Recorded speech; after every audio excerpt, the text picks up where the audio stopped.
Mirëmbrëma të nderuar teleshikues dhe mirë se vini në radio televizionin Ora News. Së bashku jemi si çdo diell në mbrëmje në emisionin Ora Sport Debat. Do të diskutojmë mbrëmjen e sotme për javën e 15 në kategorinë superiore. Janë zhvilluar gjithë ndeshjet me përjashtim të sfidës Tomori Pogradeci luhet nesër. Me të vërtetë ka pasur ndeshje, po themi me rezultate mjaft interesante ditën e sotme, siç ishte ajo në Vlorë, por edhe fitoria e Tiranës dhe fitoria e Skënderbeut që ka bërë krijon e klasifikimit shumë të ngjeshur. Tashmë kryeson Tirana, edhe pse me pikë të barabarta me Teutës. Padyshim që do të flasim edhe për ndeshjen miqësore të ekipit tonë kombëtar, debutimin e Xhanit Bjazi. Do të flasim edhe për kombëtaren e 21 vjeçarëve, pasi kemi në studio edhe trajnerin e kombëtarës Shpresa Skënderbeu, dhe padyshim do ta mbyllim në fund këtë mbrëmje sot me le të themi me një ndeshje të kategorisë parë dhe një diskutim të shkurtër edhe për kategorinë e parë pasi dhe aty luhet futboll. Të ftuar mbrëmjen e sotme në studio janë Skënderbeu, trajneri i kombëtarës Shpresa. Mirëmbrëma Skënderbeu, faleminderit për ftesën. Mirëmbrëma së gjithë. I ftuar është Indrit Fortuzi, antar i bordit drejtues Tiranës, ish futbollist. Mirëmbrëma Fortuzi. Mirëmbrëma. I ftuar është Mario Morinas, sulmues i Tiranës dhe i kombëtarës Shpresa njëkohësisht. Mirëmbrëma Mario. Mirëmbrëma. Tami Kona, gazetar sportiv, kolegu im. Mirëmbrëma Tami. Dhe Fation Kodra, gazetar sportiv. Mirëmbrëma Fation. Mirëmbrëma. Shohim tashmë grafikisht rezultatet e javës së 15 në kategorinë superiore. Padyshim kemi pasur rezultate interesante, sidomos ato në kreun e klasifikimit. Do t'i shohim më njëherë edhe grafikisht të pasqyruara java 15 ka startuar me Bylis Laçi 3-0, Apolonia Shkumbini 1-1, Flamurtari Teuta 1-1 ditën e sotme. Skënderbeu ka fituar në Peqin ndaj Dinamos 2-0, Tirana Kastriotin Qemal Stafa 1-0, ndërsa është rikthyer tek fitoria Vllaznia 4-0 ndaj Kamzës. Në Loro Boriçi pa tifoz, ndërsa është për të zhvilluar edhe ndeshja Tomori Pogradeci. Do të shohim tashmë grafikisht edhe klasifikimin në kategorinë superiore, klasifikimin provizor ose përfundimtar të temit javës së 15, pasi shumë pak do ndryshojë ndeshja që do të luhet nesër. Shohim kemi Tiranën në vend parë 33 pikë, Teuta në vend dytë 33 pikë. Të dyja skuadrat janë me pikë barabarta, ndeshjet i ka fituar nga një secila skuadër, por Tirana ka golavrazh më të mirë, një gol më shumë të çnuar. Në vend tretë Skënderbeu 32 pikë, Flamurtari 26, Kastrioti 24, Bylis 22, Vllaznia 20, Shkumbini 20, Laçi 14, më pas vijojnë tjera skuadra, kemi me 14 pikë edhe Kamzën, 14 pikë Pogradeci, një ndeshje më pak, 11 Tomori, 10 Apolonia dhe mbyll klasifikimin në vend fundit Dinamo në kuotën e vetëm 2 pikëve. Shohim tashmë materialin e parë, ka qenë ndeshja më e rëndësishme e ditës sotme, pavarësisht se kryeson Tirana. Do të shohim barazimin në Vlorë ndërmjet Flamurtarit të Teutës 1-1. Një barazim e themi që nuk i ka bërë shumë punë asnjëri skuadër.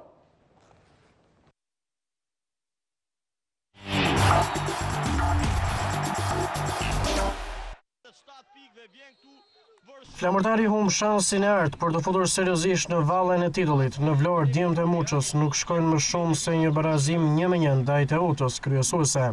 Një ndeshje shumë pritur në një atmosferë të zjarrt, një pjesë e parë jo shumë e bukur për t'u parë me duelet forte dhe vendosje taktike. Është parë një Teutë mirë vendosur dhe në formë të mirë. Pjesa e dytë është ajo që dhuron emocionet. An Sinika me golin e tij në minutën e 50 bën që të hesh stadiumi i Flamurtari dhe të shpërthejnë tifozët dursak. Teuta merr kryesimin ndërsa Flamurtari nuk dorëzohet. 15 minuta më pas nga zhvillimet e një goditje këndi, Pero Pejic me kokë poshtë Rizvanin për të barazuar rezultatin. Ky gol të rikthen në memori atë gol të Mundtarit jo të akorduar në Serie A, por këtu ansori jon është më i mirë se Romagnoli dhe goli është i rregullt. Deri në fund vlonjatët do të tentojnë gjithçka, por rezultati nuk do të ndryshojë. Përfundon 1-1, hap falsi Flamurtarit, por edhe Teuta nuk mund të festojë. Dursakët humbasin kryesimin të cilin e merr Tirana, edhe pse me pikë të barabarta. Flamurtari mbetet 7 pikë larg kreut dhe titullit, mund të ketë lam të mirë, edhe pse gjatë 11 javëve të mbetura mund të ndodhë gjithçka.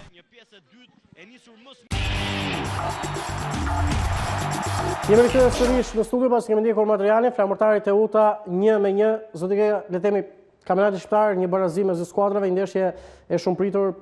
Si të duk kjo ndeshje le të themi ose si duket niveli në përgjithësi në këtë javë për të folur pastaj për gjithë.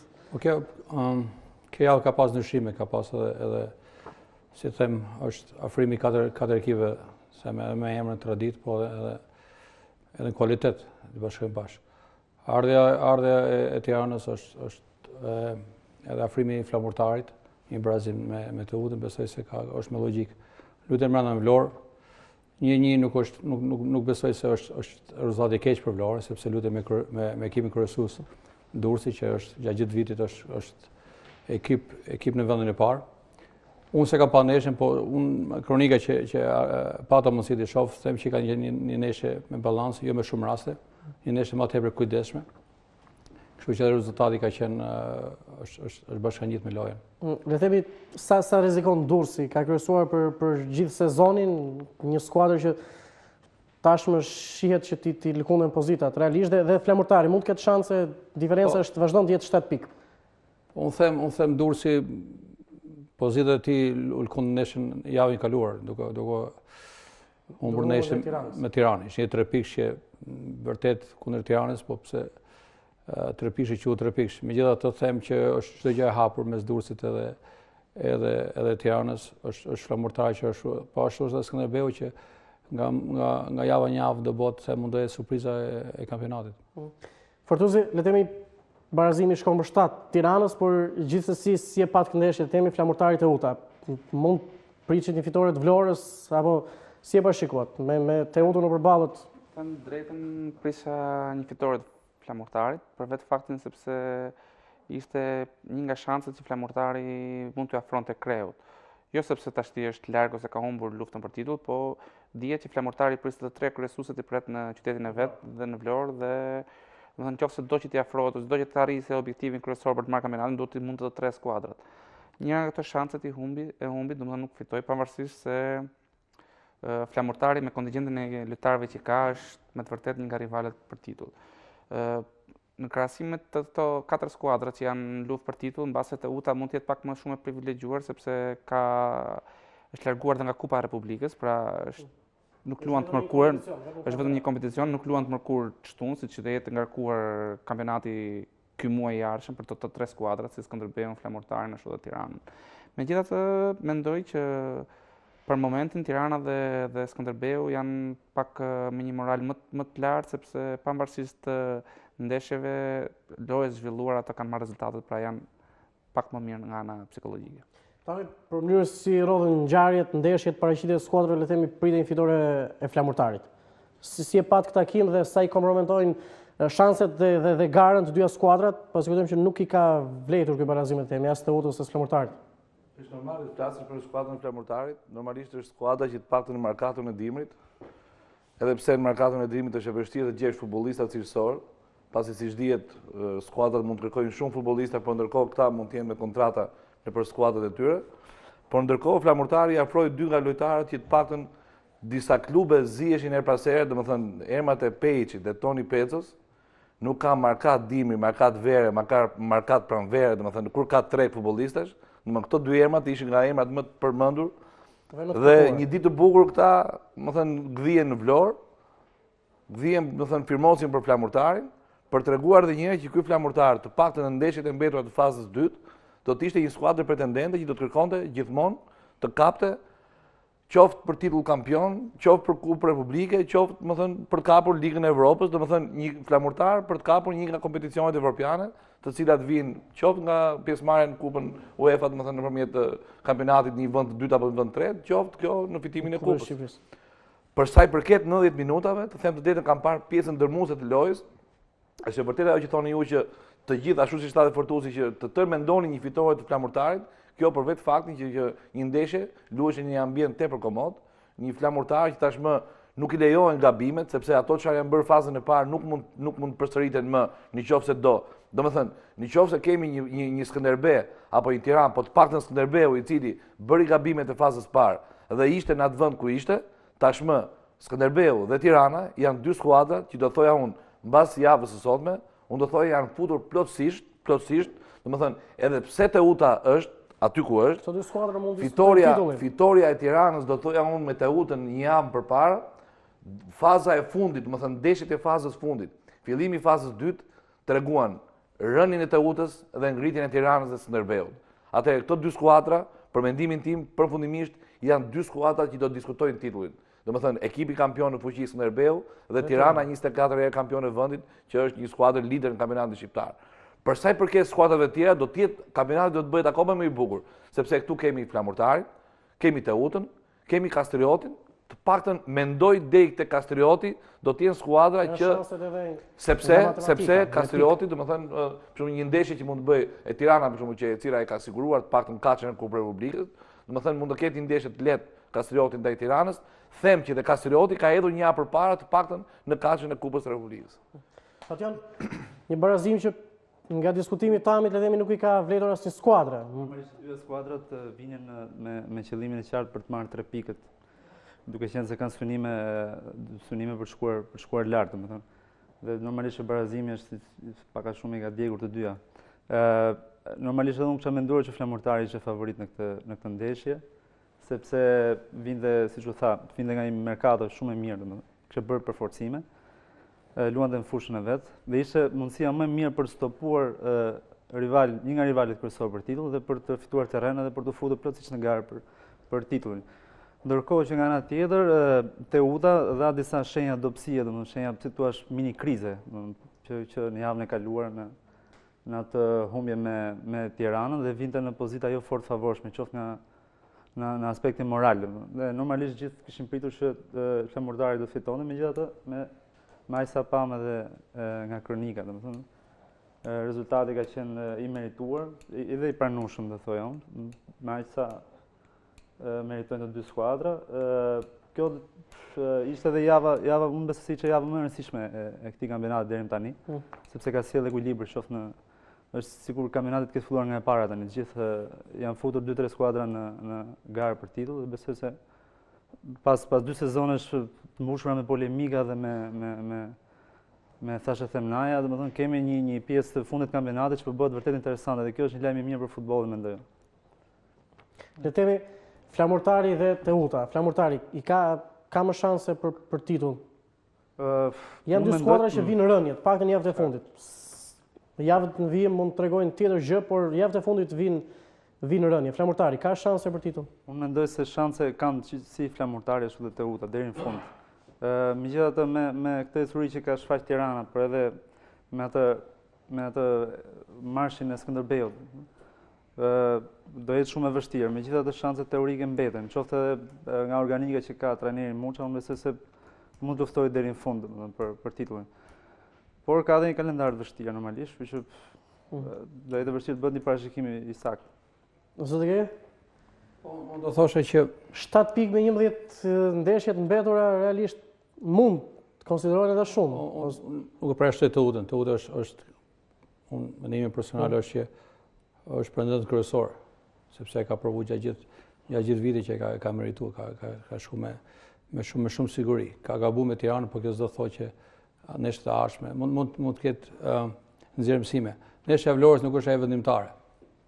Edhe Vlora ka I gjon futbollin shqiptar sepse neshjet e derbit ose neshjet kryesuese shihen si vendimtare për marrjen e kampionatit ose për largimin nga kampionati. Është vazhdimsi. Ka një mini krizë ndoshta për marrjen e pikëve, po të dyja I ka pas me Tiranën dhe me Vlorën. Kështu që në të ardhmen them Durrësin mbase korrigjohet shumë shpejt. Paralel shihet Tirana, shihet Flamur. Për sa I përket Skënderbeut, them që është e vërtet që është pretendent, shihet ardhe trajneri, them unë e kam njeh vazhdimisht, duket një ekip I konsoliduar, një ekip që ka ndruar koncept, mënyrën se si luan, mënyrën se si stërviten. Edhe gjithçka mund të ndodhi. Unë do shoj këtu që nëse do të referohemi pikëve, se ju thoni që, më thënë, pyetja shtrohet konkret normalisht dhe gjithë ata ngjojnë që a është Flamurtari vërtet pretendent për të shkuar më lart. Normalisht, më thënë, me ato që përmend apo dashur përmend veten që ka bërë një markatë të fuqishme, sigurisht me pikët që janë, mos harrojmë sepse janë zhvilluar vetëm 2 javë nga faza e dytë. Domethënë, kampionati ose faza e dytë akoma nuk ka filluar. Nuk ka filluar dhe po të shikojmë kalendarin, unë do thoya kalendarin nga të gjitha këto skuadra, unë do thoya kalendarin edhe pse ndoshta Kastrioti nuk është pretendente për kampion, por Kastrioti është pretendent për dalë Kupat e Evropës dhe do të kënaqej, domethënë, si investim I madh që është bërë te Kastrioti për këtë vit, do të kënaqej me një vend në Kupat e Evropës. Domethënë, nëse do ta shikoj vendin në kaçën e Kupës së Republikës, kërkon të shkojë dhe më lart. Por bie fjala që kalendari I Kastriotit është më I mirë nga gjithë skuadrat. I pret kundërshtarët në Kastrioti kalendarin tjetër do të presi Teutën, do të presi Flamurtarin, do të presi Skënderbeun. Domethënë, kështu që po të referohemi këtë gjë gjykatës për titullin kampion dhe për këtë gjë duhet kishte bërë sot ka ekipi Flamurtarit. Domethënë thua që Flamurtari nuk është pretendent, nuk e themi këtë gjë, sepse më thënë pikët janë, domethënë duke qenë se janë pikët në tavolinë, Flamurtari është një skuadër që edhe fiton transfert, edhe fiton brenda, por drejt për së drejti sot tregoi që domethënë Teutën është e vështirë për ta mundur. Unë po them, atë që ka bërë Teuta me skuadrat e tjera në Durrës, duke I mundur pothuajse të gjithë skuadrat, nuk e bëri dot me Tiranën. Pse? Se Tirana është ajo që fiton në Vlorë, që fiton në Durrës, edhe që i merr Skënderbeut Superkupën brenda në Korçë. Kjo është Tirana. Atëherë, Indrit, çdo gjë është hapur. Unë mendoj që Flamurtari është brenda luftës për titull, sepse është fillimi i fazës 2 dhe ndeshja ka plot, pavarësisht se diferenca për 7 pikësh. Por ajo që thash, pret dy kryesuesit, i pret Skënderbeun dhe Tiranën, i pret brenda. Unë mendoj që Flamurtari ka mbasë shansin e fundit mbas 2 javësh me Tiranën, nëse nuk e mund Tiranën brenda në Vlorë, besoj që atëherë humb luftën për titull.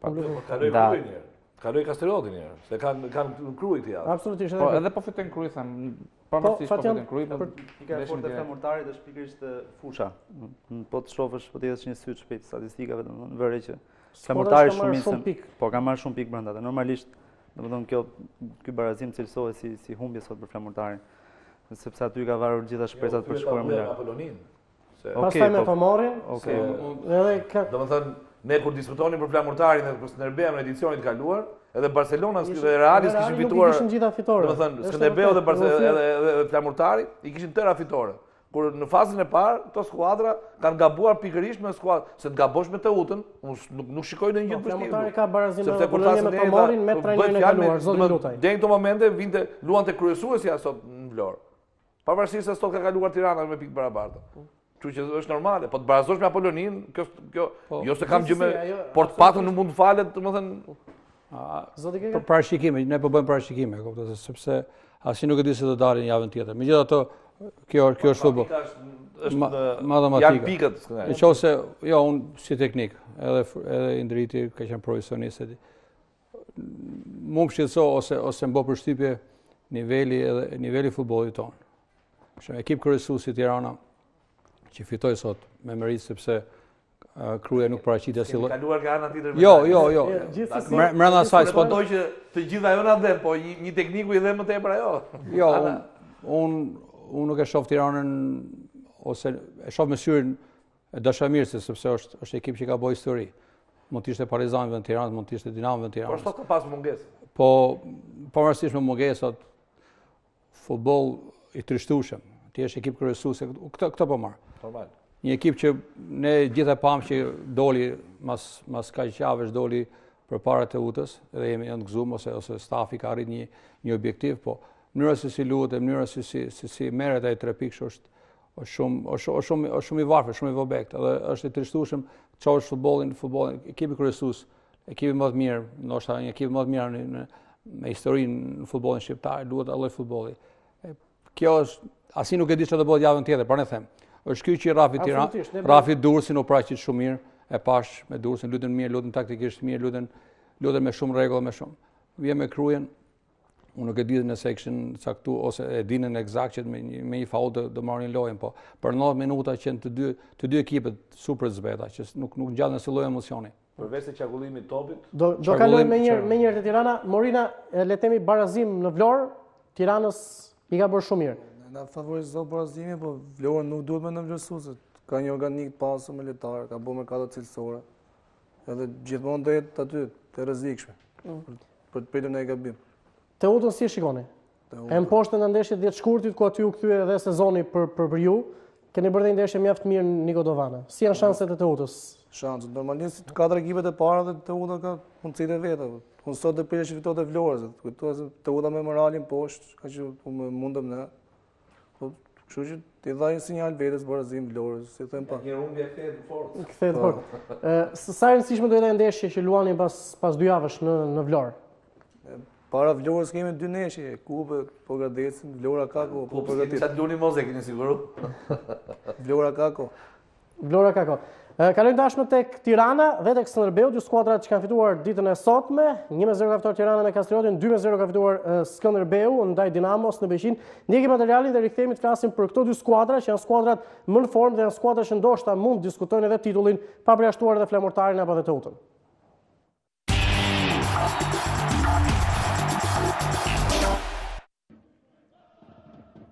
Për herë të parë këtë sezon, Tirana e Rubios merr kreun e klasifikimit kategorisë superiore. Bardhë dhe Blut ndaj Kastriotit ishin praktikisht pa mbrojtje për shkak pezullimesh e dëmtimesh, por kanë mundur të sigurojnë 3 pikshin që Mustafa. Fitoren 24 kampionëve të Shqipërisë, ua ka dhënë një super gol i Gilman Likës 1 minutë nga fundi pjesës së parë. Në pjesën e dytë nuk ndodhi asgjë që do t'i shërbente ndryshimit të rezultatit dhe Tirana merr fitoren 1-0 ndaj Kastriotit dhe kreun e klasifikimit. Më mirë se kaq për Bardhë dhe Blut nuk mund të shkonte. Përveç Tiranës, edhe Skënderbeu mund të buzëqesh këtë javë. Në Peqin kampionët në fuqi likuidojnë Dinamon 2-0 dhe hedhin kandidaturën më të fortë për të mbrojtur titullin. Kryeqytetasit i kanë poshtur një ish, Gjergj Muzaka, që ka shnuar dopjet në minutat 39 dhe 75. Tashmë djemtë e Levit janë vetëm një pikë larg Kreut. Tirana, Teuta dhe Skënderbeu do të jetë një supergar për titullin kampion.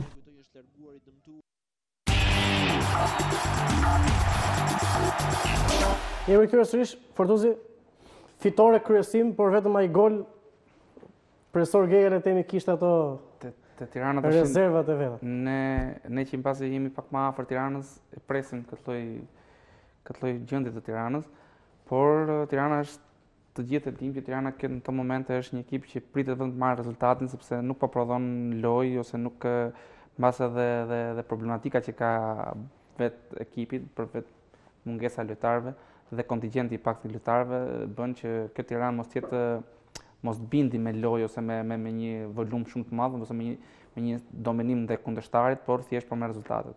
Ajo që mua më pëlqen dhe dua të vlerësoj te kjo Tiranë është shpirti i garës dhe vlerësimi maksimal që bën për çdo ndeshje. Padyshim tu kanë merit lojtarët dhe stafi drejtues sepse po merr maksimumin nga një grup lojtarësh dhe me problemet që ka kampionati, me kartona dhe me dëmtime, po merr maksimumin e këtyre lojtarëve. Dhe kjo është mbase arma plus që mund të ketë Tirana ndaj ekipeve të tjera. Megjithatë, jam dakord pak me profesor Nerin që është e vërtet që ekipi kryesues, paktën të dyja ekipet ose edhe Teuta dhe Skënderbeu dhe Flamurtari nuk po të tregojnë ose po të shikosh ndeshjet e tyre, po të shikosh edhe sot ndeshjen Flamurtari me Teutën ose edhe Tirana me Teutën, ndeshje të vakta, ndeshje pa raste, ndeshje, domethënë që thua këto janë 4 ekipet më të mira të kampionatit shqiptar, këto nuk bëjnë nuk japin një lloj spektakli, nuk japin një lloj atmosfere sportive, të paktën thuhet që të ketë raste, të ketë lojë, të ketë shtyllë, të ketë pritje portierësh. Krahasime pak vitën parë kur dhe ju keni luajtur. Mendoj, jo, nuk mund të bëhet krahasime sepse çdo periudhë ka brezat, ka do të mira dhe të këqijat e veta. Por do të thosha me të vërtetë që mbase niveli i lojtarëve mbase mund të ketë rënë pak ose mbase të ndeshjet derbi, mbase presioni që kanë të lojtarë të ri, mbase është çik më i madh dhe mund të ketë një lloj presioni të paktën që nuk shfaqen shpeshherë para portës ose kanë mbajnë më shumë presion për rezultatin se sa për të shfaqur ato aftësitë të tyre që kanë. Megjithatë, ne të Tirana e dim dhe presim që përsëri Tirana të fitojë pavarësisht se e dim që me dhimbje do jemi deri në fund, të paktën do bëhemi me zemër deri në fund të kampionatit. Si shikoni le të themi punën e trajnerit spanjoll? Që nga fillimi kur ka ardhur me Kupat e Evropës, po themi dhe deri tani. Mendoni se ka një dorë mjaft mirë ose mjaft madhe Rubio tek kjo Tiranë, tek kjo skuadër?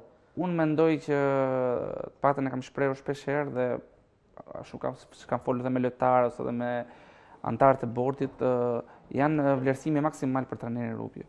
Jo thjesht për arsyet profesionale të tij si një profesionist, si nga mënyra se si stërvitet, por ajo që ai mban në dhomat e zhveshjes lojtarët, pra klima që ai krijon në dhomat e zhveshjes është një diçka pozitive, duke pas parasysh që kjo Tiranë ka qenë me probleme si nga ana e drejtuesve, siç kanë qenë, domethënë që ka pas probleme në pagesa, në vështirësi, ashtu si kanë qenë dhe lojtarë që janë larguar gjatë merkatos, kanë ardhur lojtarë të huaj, kanë hikur, pra me gjithë problematikat të mëdha që ka pas, ai e ka mbajtur ekipin jashtë këtyre problemeve. Gjithmonë e ka mbajtur Tiranën në fushës, Tiranën në dhomave të zhveshjes, e ka mbajtur jashtë këtyre problemeve. Dhe për këtë ka një vlerësim maksimal nga bordi dhe edhe nga lojtarët. Padyshim e përmendët problemet Tiranës, le të themi edhe tek administrata dhe tek pagesat dhe gjithat. Mund të themi që është i siguruar pak të financiarisht ky sezon deri në fund. Unë nuk e diskutoj që biles dhe lojtarët ose dhe stafi janë të bindur që ana financiare është e sigurt. Problemi është që do zgjidhet sa më shpejt dhe tjetë mos t'jenë probleme t'jenë paralele, si rezultatet e Tiranës ashtu ketë një vazhdimsi të rregullt mënyra e pagesës. Mos paguhen lojtarët çdo 2-3 muaj, po të paguhen muaj për muaj, të kenë ato kontratat e veta, të kenë sigurimet e veta, pagesat e tyre të bëhen klub. Pra ka filluar ato hapat e para, por nuk është e kollajt, pra ka ato vështirësitë e veta, por dua të përshëndes dhe të falenderoj ekipin sepse i ka dhënë një lloj qetësie dhe një lloj lehtësie drejtuesve për të punuar qetë. Se do të ishte më ndryshe po të kishin rezultatet, do të kishim një presion nga gazetarët, nga shtypi, nga tifozat, nga opinioni. Dhe do të ishte një presion i madh që mbase do ta largonte të paktën nga ato punët që po bën administrata e re që ka filluar krijimin e akademisë, krijimin e mbushjen e shumë problemeve që ka pasur. Mendoj që tani po e lënë qetë dhe po ecin. Por besoj se ndoshta futbollistët akoma presin atë premin ose atë shpërblimin e themër për të fituar ndaj Teutës. Premi është diçka që pavarësisht të mendimeve që kemi pas, është një premi që ka premtuar kryetari i bashkisë. Është një diçka personale e tij dhe unë me sa e njoh atë të gjitha premtimet që ka dhënë deri në këtë moment ai ka mbajtur, kështu që besoj edhe këtë ta mbaj. Dhe diçka të fundit ndonjë detaj nga mbledhja e bordit. Është bërë mos gaboj ditën e martë, kishte disa vendime të rëndësishme. Pagat, likuidimi futbollistëve që kanë çështje ose që mund ta penalizojnë Tiranën me pikë dhe pezullimi Klodian Durrës. Si shikoni në këtë aspekt dhe sa do dënoj skuadrën në këtë javë që nuk do jetë? Unë mendoj që Klodian Durra nuk është se dënoi Tirana ose bordi drejtues, sjellja e tij ishte me të vërtetë për të marrë një lloj ndëshkimi, por ajo që unë mendoj që Durra duhet ta zgjidhë është më mirë ta zgjidhë me trajnerin, sepse me atë ka pasur konfliktin, me atë ka pasur polemikën, me atë ka ofenduar, pavarësisht dhe ka ofenduar dhe drejtorin teknik dhe klubin dhe fanellën njëkohësisht, por mendoj që paktën përmbas 6 javësh mund të rikthehet përsëri në ekip, mendoj që ai duhet të zgjidhë dhe të mbyllë një herë përgjithmonë problemet që ka me trajnerin dhe polemikën që bëhet. Duhet të shtrohet, t'i afrohet ekipit sepse me të vërtetë ekipi ka nevojë për të. Tani, le themi problemet tek Tirana, këto që diskutuan, pak në administrative, por një Tiranë që fiton dhe kryeson edhe pse me jo në lojë të bukur.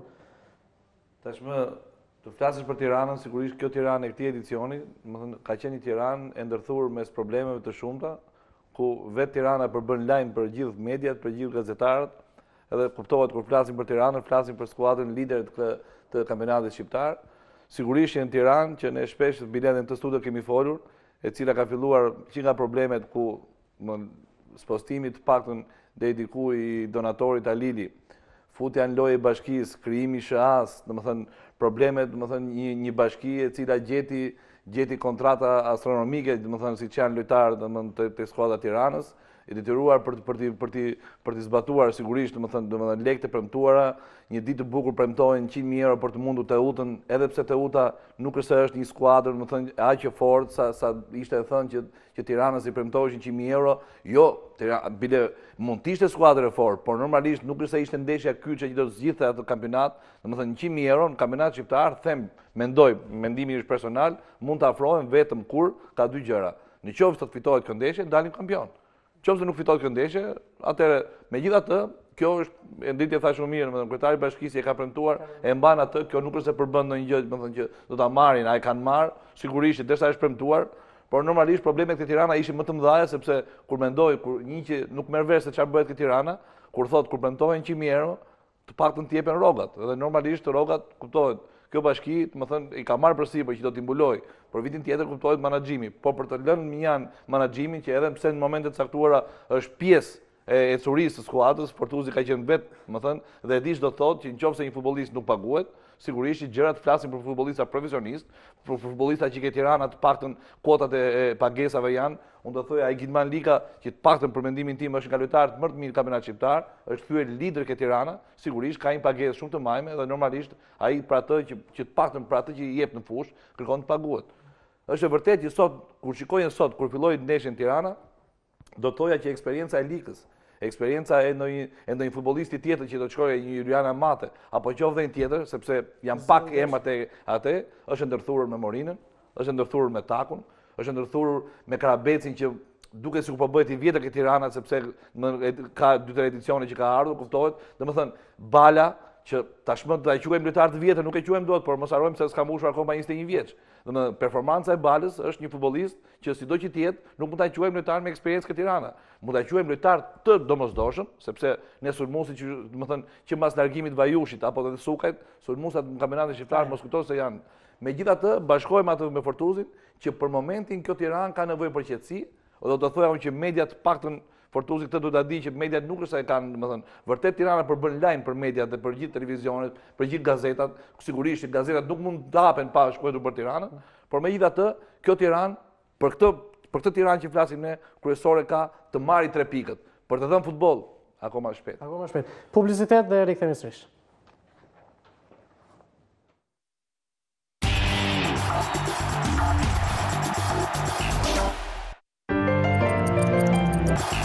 Okej, më rikthyer sërish, zoti Gega, le të themi u habitet nga ajo shifër 100.000 euro për të fituar një ndeshje premia. Jo. Tirana i ka marrë fitoren ndaj të Ullës. I meriton, le të themi. Patjetër Tirana meriton më tepër. Ja, për një ndeshje, si të duk. Unë jam i tjetër mendimet. 100.000 euro duhet investohen diku të merret fruta shumë më vonë se sa për një ndeshje. Megjithatë ato janë dëshira dhe pasione që njerëzit do me mbështetë, do me bëj far është po pak sporti komercial. Gjithsesi Tirana ka shumë probleme, edhe duke harruar probleme dhe duke munduar për të stimuluar për të plotësuar me 100.000 euro, sepse nuk është vetëm Durrësi në kampionat, nuk është vetëm Durrësi qëllimi i Tiranës. Tirana duhet të jetë gjatësi, duhet një vazhdimsi shumë e mirë se çka ka ditëshi. Pa hyrë të organizimit të Tiranës, nuk më takon, jam teknik. Tirana ka forca, është klub, është super klubi i Shqipërisë. Sepse fatkeqësisht Partizani u largu, Dinamo është drejt, i ka la durët përfundimisht nga Superliga, nuk di se si të përfundojë. Edhe janë çdo televizor, çdo gazetë, çdo dashamir si diskuton këto dy klube. Për fat keq, nuk besoj se ka pa do fitoj njëri me largimin e dy klubeve, sepse edhe Tirana do ishte shumë mirë për Tiranë të kishte këto dy rivale, historikisht rivale, sepse jep bukuria e kampionatit. Shpresoj të Tirana të korrigjohen sa më shpejt gjërat edhe ndërtohen gjërat të jetë lider kampionatit e futbollit shqiptar. Teknikisht po flas për neshën, jam dakord që liga e tregoi që është pak lider, megjithatë shumë larg kontributit i tij me mënyrën si lun ekipi. Çdo klub paralel me Tiranën ka probleme, ka mungesa, ka të kuqe, ka këto. Tirana ka marrë pikët, ndoshta jo me lojë të mirë. Nuk e di sa garant do jetë në vazhdimsi. Me lojë dobe, po me pikë plota. Le themi sulmi i Tiranës si e pat, Morina Bala, që kanë qenë grumbullim. Po në grumbullim kanë qenë një numër i madh lojtarësh, këta kanë qenë edhe përpara. Në fakt, absolutisht, le të ngelemi tek pa bë avokatin e Balës, ai ishte dëmtuar. Unë isha ai që insistova që ai mos merrte pjesë të vitit, gjithmonë duke menduar që ti shërbej edhe klubit, sepse unë e kisha pa përpara. Pasi dihet performancat. Po lojtar që njihet. Njihet, po për mua kam qef që çdo njeri të testohet të jetë të provojë që është një gjendje, sepse e ke kombëtar asnjë se ka nuk e ka pronën e vet. Sigurisht. Gjithsesi ai është, e kam ndjek vazhdimisht, është ajo që ka lojtar me vlerë, nuk është në formë më të mirë, s'është sepse është fusha që tregon, nuk jam asnjëri që mund të përcaktoj. Ka mundësi sepse është 20 vjeç, ka mundësi të riparohet, do shumë punë, sepse të vitë ekipi kombëtar të shpresa dhe nga shpresat kaloi te ekipi kombëtar, ju e shihni çfarë konkurrencë ka, ju e shihni çfarë lojtarë që janë po te pozicioni i tij ose e tjerëve. Do të punojmë me marsh tjetër, do të punojmë me tjetër ritëm sepse nuk i hapet vendi shumë lehtë. Bluza e kombëtarës është shumë e 18 veta janë ato që e veshin në ndeshje, 22 janë ato që ulen në stol. Do jetë shumë e vështirë. Megjithatë, klubi është ai që punon gjatë vitit, ekipet kombëtare janë 2-3 ditë përpara aktivitetit. Duhet bëj shumë më tepër. Duhet bëjmë më tepër, duhet siç thaj përpara që është vërtet është 20 vjeç, por është lider, u bë kaq kohë që lun. Ka një mbështetje me sa kam dëgjuar financiare që është nga më të pagurit të Tirana, pa e rëndu nga ana psikologjike, duhet shumë më tepër, duhet më shumë punë. Për çdo njeri, vetëm për ato, po ai të paktën që është edhe në syrën e trajnerit të ekipit kombëtar. Morina, le themi sa e rëndësishme ishte fitoria sot. Shumë lojtarë mungonin. Ne këtë neshë ishim morë gati si më kyçe kampionatit, sepse kishim shumë mungesa, pezullime, dëmtime dhe normalisht dolëm krye. Edhe shpresoj të vazhdojmë kështu. neshit vijim edhe ta marrim deri në fund të kryesim. Le të themi, si ka qenë ky sezon? Nga fillimi deri tani një garë dyshe për Tiranën, kup dhe kampionat dhe si është punuar le të themi edhe me trajnerin spanjoll, me Rubion, që keni për ditë që punone. Normalisht në çdo neshje kena marrë si të ishte neshje finale, se na tash veta jena. Normalisht çdo neshje ka rëndësinë e vet, edhe kup kampionat jena përpjek bëjmë më të mirë. Dhe kjo neshje me Kastrolën si ishte neshja më e mirë, po kështu merren edhe pikët neshje dobta. Thënë 3 pikë, si neshje mirë, si neshje dobët, 3 pikë, nëna kryesim. Mendoni se pozë ke përmend 2 herë ato Rubin, më bëu qefi që vetëm fjalë mirë ndëgjoj për to. Jo, realisht fliten këtu. Edhe se vetë dyshim. Jo si duk dora gjatë nesh. Po Tirana edhe pa Rubin ka qenë gjithmonë vend parë vend dytë. Domthonë Tirana është ekip ka qenë më që në 2009 se fiton sezon titullin. Ka pas kontingjent shumë të mirëtare. Nëse po flasim tani që Tirana nuk shikon lojë futboll, domethënë ne tani Morin e kemi këtu dhe është futbollist i ri. Sot luante Morina, thash përsëris, luante Taku, luanin ose në Kupat e Evropës luante Kërçiku. Domethënë ishte një Tiranë, për shembull në Kupat e Evropës, Tirana ka luajtur me 11 futbollista në fushë. Kanë qenë 2 futbollista të Tiranës kaluar. Domethënë, tash quhet do Tiranës edicioni. Lika, po i kam ndjek po. Më fal, Skënder, Lika, Dushku, edhe ishte rikthyer Pisha. Ishte rikthyer Pisha si isht i Tiranës, domethënë, megjithatë po e fuzte Pishën këtu. Kurse 9-8 futbollistë të tjerë, Tirana ka bërë një fazë përgatitore ndërmjet Horit dhe Tiranës. Disa tuaj, të cilët nuk janë tani, ishin këtu sepse nuk lejoheshin të shkonin atje, edhe një ditë bukur, Tirana luan Kupat e Evropës, edhe bën një ndeshje shumë të mirë me Spartak Trnavën, pavarësisht se u eliminua, nuk po flas për 90 minutat që pam. Domethënë, 8 futbollistat të Tiranës në fushë luanin për herë të parë. Duke filluar që nga Kalari, i Kasirotit. Domethënë, kjo Tiranë, unë po them, personalisht e kam thënë këtu në studio dhe një trajner si Rubio është luks për kampionatin shqiptar. Tirana e këtij edicioni me problemet që ka pasur që nga fillimi i kampionatit, edhe që ka akoma, domethënë edhe tani ka probleme Tirana. Pavarësisht se ne, domethënë, synimi nuk është të nxjerrim problemet e Tiranës, sepse Tirana në momentin që është në krye, Tirana është në rregull. Por, më fal Skënder, por nuk prodhon futboll. Por është ajo që thoni ju, ne nuk po shikojmë një Tiranë siç jemi mësuar. Këtë e pranon Fortuzi, këtë e pranojmë gjithë të jemi këtu. Po ndërpret, unë po thash Tirana edhe pa pasur Rubin, Tirana ka qenë gjithmonë sepse jemi mësuar të shikojmë Tiranë tjetër, jemi mësuar të shikojmë Tiranë që edhe fiton, por edhe që bën lojë. Patjetër. Ato doja të thoja, unë isha gjithmonë duke dhënë normalisht kjo Tiranë përjashton ndeshjen e Durrësit, që ne kemi parë ritëm shumë të lartë, kemi parë një ritëm shumë të lartë, dhe një ndeshje decisive. Unë po thoja sot ishte një ndeshje ku përjashton 3 pikët, që ja dha pikërisht ai lojtar lider që për mendimin tim është një lojtar lider të Tiranës, asgjë tjetër nuk kishte përshënuar Tiranë. Miqtë e mi edhe po them kolegët, u bëm ka 50 vjeç. Kush ka qenë trajner të Tirana, këto pikësënime ka pas, sepse investimi është i atill. Dakor. Ai sa merr lojtari i Tiranës, Lika është buxheti i Dinamos. Dakor jam. Dakor, por luaj Dinamo Tirana mos tregojë diferencë. Kjo edicioni ndryshon nga gjithë Tiranat që kanë qenë ndër vite. Megjithatë, kjo nuk është mendimi personal. Ta vazhdoj aty ku e la Tami, domethënë që është vërtet që shumë trajnerë kanë dalë kampion, kanë marrë kampionate, kupa. Por kam pasur një kontingjent lojtarësh, kam pasur një ekip të cilët ishte me të vërtet një ekip i krijuar për kampion. Pavarësisht është vërtet që te Tirana ka disa lojtarë që paguhen me shifra shumë të larta mbasi që por kontributi i tyre ose pas gjendja e tyre nuk kanë qenë optimale për të bërë një lloj diferencimi me ekipet e tjera, me skuadrat e tjera. Unë jam dakord që nuk dua të ulas absolutisht asnjëherë punën e trajnerëve shqiptar edhe të nivelit ton. Absolutisht jo, biles kemi shumë trajnerë shumë të mirë. Dhe jam dakord që mbase ne Rubi sot i japim një lloj vlerësimi për nga ana se si e mban grupin dhe se si e karikon skuadrën ndeshje për ndeshje. Vitin tjetër kur Rubi mund të ketë një staf, një grup tjetër lojtarësh që do t'i zgjedhë vetë, sepse tash në këtë periudhë ai nuk zgjodhi lojtar, edhe në merkaton e janarit dhe në merkaton e verës, pra kur erdhi gjeti lojtarët i erdhën.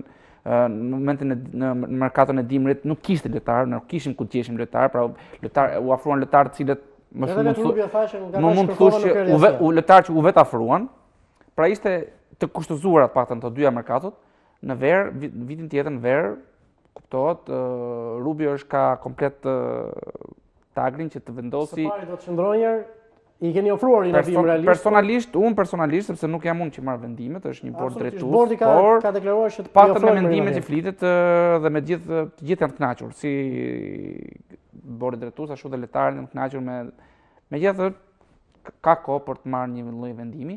Atëherë mendoj që mbase mund të shikohet ai Rubio që kërkon mbase zoti Geka që thotë që mbase mund ta shikojmë, të kërkojmë një Rubio nga ana profesionale, nga ana ndrimeve, nga ana taktikës, që mund të shikosh mbase të shikojmë, domethënë a është përsëri dha ka ato vlera ose ato anë pozitive sa kishte këto anë të tjera patëm për këtë kampionat. Absolutisht. Fatjon, Tirana le të themi. Unë në fakt nuk kisha pritë që të kishte një ecuri këtë ecuri që ka pas deri tani. Duke u nis nga problemet që ka pas në fillim të sezonit me privatizimin e klubit dhe me këtë gangrenën e pagave që s'është zgjidhur akoma, domethënë. Dhe kisha menduar që do përfshihej nga, domethënë, të goditjet në aspektin psikologjik nga kriza dhe nuk do ishte këtu ku është. Megjithatë, ajo u ngjit sërish në maj, domethënë, po për çudinë time, si të thosh, nuk e di domethënë si do shkoj deri në fund, megjithatë me këtë ndeshje që ose më saktë themi me pikët e marra ndeshjet e fundit, ose ka bërë një paraqitje, se u fol shumë tani këtu, nuk është se ka bërë një paraqitje të shkëlqyer, si thua, por është treguar pragmatiste dhe ka marrë maksimumin. Unë tani e shoh si pretendente kryesore për të garuar për titullin. Megjithatë, prapë më shoh që problemet që ka pasur nuk do vazhdojnë deri në fund. Nuk e di se çfarë ndodh domethënë me drejtuesit apo me privatizimin e klubit akoma. Këto janë gjëra që ndikojnë normalisht edhe te rezultatet edhe te lojtarët. Dhe nuk di sinqerisht, qoftë edhe për trajnerin, nuk e di, ne themi që Rubio është i mirë apo do e mbajmë prapë etj, por nuk e di ma do të rri Rubio. Ka dëshirë Rubio të rri prapë këtu me gjithë këto probleme që ka pas apo me përplasje me hallë, si thoshte, te kampionatit shqiptar. Për sa i përket ndeshjes sotme, u shpëtua, si thosh, apo nga një u nderua nga një individ si Kilman Liga për shembull. Po edhe shpesh herë edhe në ndeshje të tjera, domethënë është nxjerr nga balda ose nga situata, nga lojtar, nga talente, si thua. Nuk është akoma ajo skuadra që të gjithë presim, po unë, si thua, qoftë ke Tirana, qoftë te Skënderbeu apo te Flamurtari, nuk shoh një ekip që të shkëlqej. Se kthehem prapë ajo që tha profesor Geka në fillim, po çofësh edhe shkallët e stadiumit ishin pothuajse bosh. Kjo është tregues shumë i mirë, domethënë. Ky është megjithëse ky është problem shumë i gjerë, është diskutim shumë i gjerë. Por edhe ekipet e tjera, qoftë Uda, qoftë Flamurtari, nuk janë në një nivel kushtet se çfarë. Kështu që është e vështirë në fakt bësh parashikime të sakta se si do shkojnë gjërat deri në fund. Tirana po ka në letër ka disa emra, domethënë disa emra shumë të mirë, siç janë Liga apo Bala etj, po deri në janar, domethënë to emra po kërcënonin me largime apo kishin probleme, jo do marrin pagat. Domethënë kishte shumë kështu shqetësime dhe s'kishte fare siguri, si thua. Edhe gjitha këto mendoja se do të kishin ndikuar, megjithatë rezultatet domethënë nuk kanë dhënë drejt dhe me sa shoh domethënë qoftë me ndeshjen e sotshme, me 3 pikë marrë sot do jetë domethënë për momentin është në pole position, si thua, është ekipi numër 1 për është ekipi kandidati numër 1. Marrë edhe si ka qenë ky sezon aspektin personal. A ke vizuar më shumë thuaj se në pjesën më të madhe ndeshjeve titullar, në kombëtaren shpresa? Normalisht ky sezon kam luajtur rregullisht, po jo formën time më të mirë. Edhe jo me gëzuar se isha ke shpresat të grumullime dhe shpresoj që t'jap më të mirë pjesën që kam bërë, edhe të jem prapë pjesë e shpresave. Le themi ndikon trajneri, motivimi, stërvitja, ai ju ka dhënë një dorë, jo vetëm ju, por edhe futbollistëve të tjerë të rinj. Motivimin. Normalisht edhe trajneri na motivon, po të tregon fushën. Normalisht po edhe në stërvitje ai do të fuzë në lojë. Trajneri ka marrën kryesore për të grinë që na ka dhënë stërvitje dhe ndeshje. Zgjidhja Skënderbeu. Kalojmë pak tek skuadra për parë të dy materialet e fundit të kategorisë superiore të kësaj jave. Siç e thashë më përpara në fillim, duke dora e trajnerit. E trajnerit. Pa ata mundësinë pa dhe në Durrës. nga afër, një mënyrë tjetër stërvitje, nga ajo që të paktën e sportistat e komentonin, shumë profesionist bashkë me stafin e vet.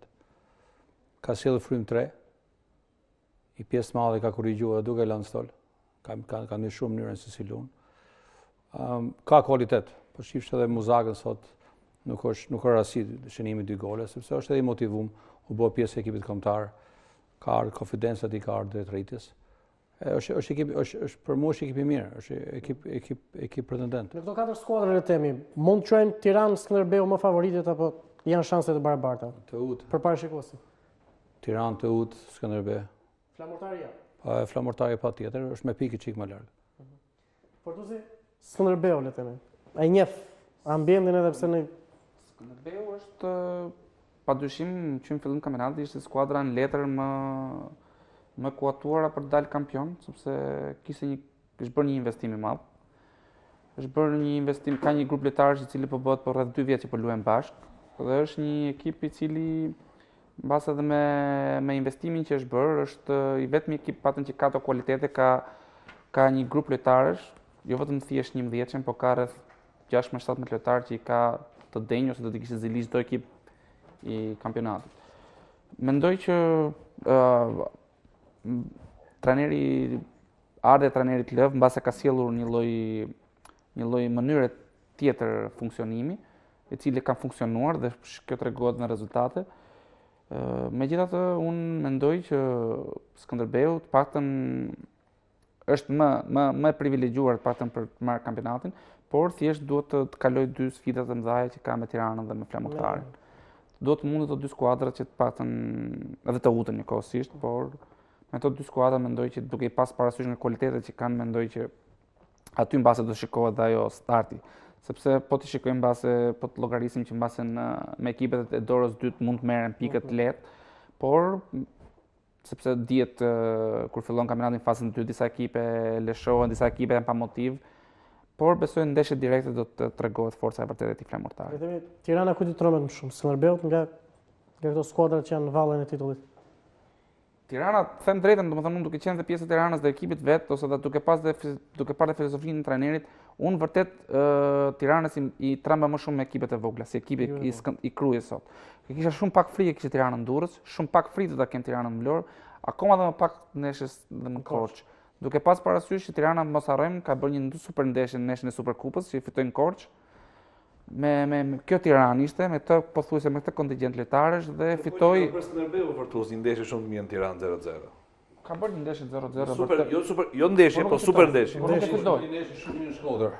Super ndeshje. Të 2 provat që Po, është e vërtetë që do të thotë. Janë ekipe që mbase luajnë më mirë kur luajnë jashtë me ekipet forta. Kur ndihet dora trajnerit, pikërisht, domethënë. Unë mendoj domethënë që Tirana ka më shumë frikë me ekipet e vogla sepse janë ekipe që mbyllen, janë ekipe që duhet të krijosh një lloj volumi, ekip që do të prodhosh shumë, të krijosh më shumë, kurse si në rastin me të Utën, ekipin kundra Skënderbeut dhe kundra Flamurtarit mund të jesh pak më i mbrojtur, mund të shfrytëzosh një moment. Nuk i kam frikë Tiranën me ekipet e mëdha, se sa e kam frikë.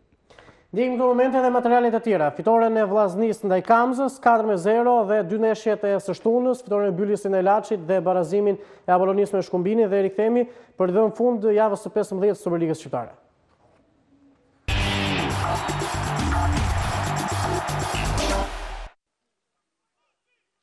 Vllaznia ndonse luante në një stadium të boshatisur pasi ishte dënuar nga Komisioni i Disiplinës me një ndeshje pa tifoz. Nuk e ka pasur të vështirë të shkatërrojë debutuesit e Kamzës me rezultatin 4-0.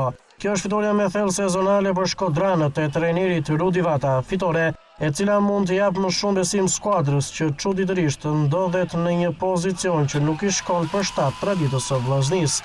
Golin e parë për Vllaznin e ka shnuar përforcimi Mercatos dimërore Jablan në minutën e 32, në minutën e 41 është Hajdari që ndëshkon për herë të dytë Kamzalin të trajnerit italian De Vekis dhe 2-0 mbyllet pjesa e parë për vendasit. Edhe në pjesën e dytë vjen në njëra simfoni ku shkodranët me lojtarë të rinj të cilëve trajneri Vata u ka dhënë besimin, kanë arritur të thellojnë fitoren e pjesës së parë. Në minutën e 64, Olsi Goca i shënon golin e tretë për Vllaznin nga pika e bardhë e penaltis. 7 minuta më vonë është radha e sulmuesit të ri Jurgen Gjini për të shënuar dhe për të vendosur rezultatin 4-0 për Vllaznin. Më mirë se kaq nuk kishte ku të shkonte për shkodranët, ndërsa Kamzalint me këtë humbje të thellë kanë vënë shumë pikë pyetje për të ardhmen e tyre. Rezultati ishte i pranueshëm, por nuk ishte një ndeshje e lehtë. Ishte një ndeshje që kërkonte nerva të forta, ishte një ndeshje që kërkonte impenjim maksimal. Sigurisht që lojtarët punuan mirë në gjitha zbatimet e detyrave taktike dhe ndeshja u fitu fal edhe kualiteteve që skuadrës tani po i dalin pak.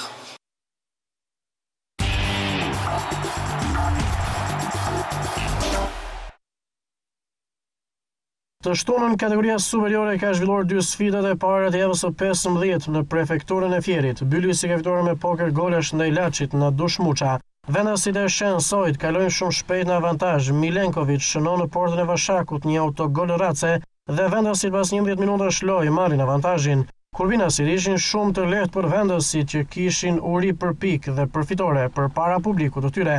Agim Meto lëshon një silur në minutën e 28 duke shënuar golin e dytë, ndërsa Abazaj vulosi fitoren 3-0. Byllisi vazhdon ngjitje në klasifikim duke mbajtur vendin e 6 me 22 pikë, ndërsa Laçi mbetet në kotën e 14 pikëve, i rrezikuar për rënje një kategori më poshtë. Apollonia bën një hap fals në shtëpi, teksa në Loni Pavuçiu barazon me Shkumbinin 1-1. Peqinasit kalojnë parë në avantazh me Mustafaj në minutën e 17, ndërsa Firakët barazojnë me kapitenin Gërxho 11 minuta nga fundi.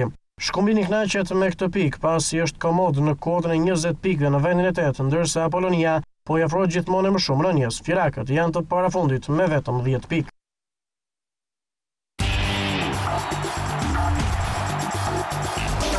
Ndojmë dhe materialet, Fation, këto ndeshje temi, fitore Vllaznisë, fitore Byllisit dhe barazim në atë sfidë që luajnë mbi jetesa. Fitore Vllaznisë në fakt më habiti pak me ato shifra normalisht, sepse 4-0, megjithatë Kamza nuk është se ka një ekip për të mundur në atë farfe. Megjithatë, më ka habit Vllaznia sepse ka bërë një pati shumë lëvizje gjatë merkatos së dimrit, pati shumë lëvizje, pati largime të i çik kështu me emrat bujshëm siç ishte Vajushi e Sukaj, kështu që ato që pastaj morin ca lojtarë të ri që janë ende për të provuar, edhe ato që janë pjesë e formacionit aktualisht janë lojtarë relativisht të ri, domethënë ekipi ka ndryshuar, edhe me ardhen e trajnerit Vata. Kështu që u surprizova disi kur pash rezultatin. Megjithatë unë them se Vllaznia për momentin është jashtë objektivave sezonale. I kam munguar Mund të Europën me kupën apo është një garë me flamurtarin? Ndoshta, unë me sa kuptoj ato i kanë varur gjithë shpresat te kupa sepse në kampionat janë pak mbrapa për sa i përket këtij objektivi duke pa pikët. Por shoh domethënë jashtë objektivave, nuk e di si do vazhdoj, ka pas luhati goxha oscilacione në rezultate dhe shoh të vështirë të shkoj aty ku ka menduar që në fillim, ndërsa për Byllisin vazhdon të na habis, domethënë po bën një sezon shumë të mirë dhe po mban një vend dinjitoz në renditje. Po kishte përballë një ekip si Laçi që edhe me dënimin edhe me problemet që ka pasur domethënë gjatë kohëve të fundit është totalisht jashtë objektivave dhe i demoralizuar. Kështu që një fitore e Byllisit ishte e pritshme, si thua, nuk ishte habi. Dhe Byllisin më shoh më për momentin në garë edhe për një vend në Evropë, nëse vazhdon të luajë kështu se të marrë këto rezultate që ka marrë deri tani. Nuk do ishte çudi. Ndërsa për Apollonia Shkumbini nuk di. Apollonia është një skuadër që mundi bashko Dinamos. Po patjetër deri tani domethënë është kandidatja më serioze për të bashkuar Dinamos, ishin disa avantazh. Ishte pati të vështirë të merrte, vojti shumë për të marrë një pikë me Shkumbinin. Normalisht një ekip mesatar, kështu që në momentin që nuk merr dot një fitore në fushën e vet me Shkumbinin, unë shoh të vështirë domethënë që të vazhdoj të synoj për të mbijetuar në superiore. Zdyga, le të themi si e shikoni këtë Vllaznisë skoceze po. Më bëu qefi që Rudi përfundimisht pa një ndeshje me gola, po ndoshta edhe jam i sigurt edhe me lojë. Ka dy gjëra të Vllaznia siç u fol përpara, ndoshta ka dalë jashtë objektivet, jashtë pretendimeve.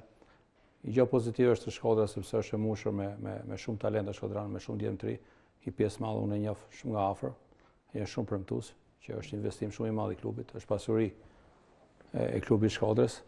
Dhe këtu duhet ndoshta mbase duhet fillu puna e klubit Vllaznisë edhe Rudit. Mbase vitin tjetër janë shumë më të pjekur, shumë fillojnë kanë edhe më eksperiencë, pretendimet do fillojnë vitin tjetër. Këtë vit nuk besoj se ata edhe kupa ndoshta për Rudin është e hapur, po ndërsa Esuria në kampionat nuk ka qenë mirë, nuk besoj se ka një surprizë më për to. Fortuzi, për këto 3 ndeshje, le themi? Mendoj që Vllaznia dhe Bylesi mund të detyrojnë vet, pavarësisht base të egzageruar pak fitoret, krahasim domethënë me disnivelin që kanë këto skuadra, 4 njëra me tjetrën. Mendoj që mbase për Vllaznin ishte një fitore e detyrueshme sepse djej polemika që ka pasur brenda për brenda, mbase vata me drejtuesit, me lojtarët. Megjithatë, dhe unë jam e atij mendimi që Vllaznia duhet të shikojë mbase politika që po zgjedh klubi ose trajneri Vata, nuk e di, është në konsensus të dy bashkë, që të shikojnë bazat e grupit lojtarëve të përgatisin një Vllazni për vitin tjetër, kompetitive, pa lënë më njanë basa ata të shpresë të vetme që mund të kemë për Kupat e Europës, siç mund të jetë Kupa e Republikës. Megjithatë mendoj që përsëri Vllaznia ka vetë në dorë pjesëmarrjen pa të ndalë në gjysmëfinale, sepse pret flamurtarin në fushën e tyre në vetë, dhe nëse e mund ndeshje direkte, besoj që kualifikohet. Sa për Bylesin, është e vërtet që është një ekip që nuk fal në fushë vetë, është një ekip që domethënë e di mirë detyrën e shtëpisë si do të bëjë. Mendoj që ka bërë një kampionat pozitiv, ndryshe nga viti tjetër, viti kaluar që ishte në ujëra dhe vetëm shpëtoi vetëm javë të fundit. Të paktën tani duket në ujëra të qeta dhe besoj që e ka siguruar paktën performancën në Super League. Më bën përshtypje Kamza, sepse duke pas parasysh kontingjentin e lojtarëve që ka, mendoja që do ishte një skuadër paktën do të ishte paktën mbi mesin e tabelës. Megjithatë, mbas edhe atje ka ato problemet e veta, mund të kenë hikja, largimi trajnerëve, mase mund të ketë sjell një lloj çekuilibrimi. Kurse për Peqinin me Apollonin, mendoj që janë dy skuadra të cilat pothuajse janë të një niveli. Skuadra e Shkumbinit mori një pikë të vlefshme jashtë fushës vet, dhe mbase i dha një goditje kundërshtarit direkte që mund ta ketë për mbijetesë. Apollonia mbase është nga ekipet që është më afër Dinamos, domethënë për dalë. Fatjot, kishe përshkruar diçka? Do të bëj një pyetje profesor Gigës, meqense preku punën e talenteve të Shkodrës. Po. Duke pas parasysh, normalisht ne dimë që talente ka me bollik, por shohim që çdo sezon, domethënë sapo afirmohen. Po të kishte talente me bollik, do ishte futbolli shqiptar kështu. Jo, dakord, po ne shohim që ato largohen, domethënë. Pasi mund ta ketë për Vllaznin se. Jo, dalin talentet mirë, mund të përmendim shumë emra, të cilët në fund sezonit largohen normalisht. Jo ikin në një skuadër ku normalisht shumën e kohës rrinë për makina kështu. Domethënë mendoj se kanë një projekt, domethënë Vllaznia që se deri tani sapo ka pas një lojtar të mirë, normalisht ka nxituar të përfitojë ekonomikisht, ta shesi edhe nuk është se ka punuar në strategji me sa kam parë unë që është administratët i merr vesh politikat e klubit më mirëson. Unë them që çdo klub do të mbushë arkën e vet. Sepse investohet, do të marrë lekët mbrapsht për të plotësuar, për të marrë një është e vërtetë, është e pa diskutueshme që në Shkodër, si edhe në kryeqytet, po Shkodra ka qenë edhe madh sot, edhe unë të paktën kam pas punë direkte me ta. 17 kanë vite që janë kampion Shqipërisë. I pjesë e tyre shumë e madhe është antar ose pjesë e ekipit kombëtar 17 vjeçarëve. I pjesë shumë e madhe e tyre, siç ka Tirana, ka 2 shkodran, nuk di, ndoshta mbase më tepër. Gjithë Shqipëria të hapur Shkodra. Ideja është sa e fortë ke ti kthesh në shtëpi, ti kthesh në shtëpi, ti afrosh diçka dhe thush projekte afatgjata, ne po thoshë. Mundësit janë për unë personalisht kam ndjekur intervistat e Rudit, nuk e di, siç tha Indriti, është projekti i tij i ndam nga projekti i asajt, kështu që mes qoftë nuk janë të dy në një mend, ndoshta krijojnë konfliktet. Unë di që shumë lojtarëve të ri Shkodra i bën kontrata, duke qenë 18 vjeçar, mundohet me një qëllim Minimumi 50 vjetë. Minimumi 50 vjetë, sepse ka punu për ta, ka investu për ta dhe është kret normale. është kapitalizm. Edhe do të plotësosh arkën. Megjithatë, nuk them që është rrugë drejt të plotësosh arkën edhe shkatrosh traditën e klubit, mos kesh më pretendime. Gjithsesi janë punë të tyre. Ne shohim fushën, shohim grupet që vinë anë ne dhe po kthehemi mbrapsht 2 sekonda tek Shkodra. Nëse Shkodra mendon vetëm për të nxjerrë talenta deri në 18 vjeç dhe për të shpërnda, është politikë gabuar sepse do i kushtoj 10 fishi për të marrë atë pjesën që e merr nga bregu liçenit. Me të fishkëllume vinë ata nga Maqedonia, nga Malizi, edhe rrin 2 muaj, 3 muaj i largohen prapë. Mirë, nëse ka Vata vërtet projekt bashkim duke bashkëpunuar me klubin që të rrisi këtë grup lojtarësh të pretendojë për vitin tjetër, them që është politikë shumë e drejtë. Okej, shkojmë në publicitare dhe rikthehemi për pjesën e fundit, do të flasim për kombëtaren.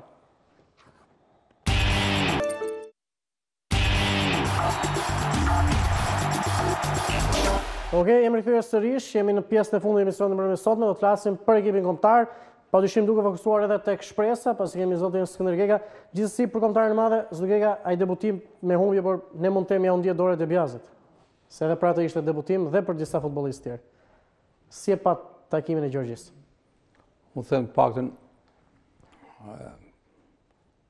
përpara neshës kisha një ide afërsisht qartë që çfarë pikësënon Debjazo, çfarë qëllimi ka për këtë kombëtar ose për atë neshë miqësore.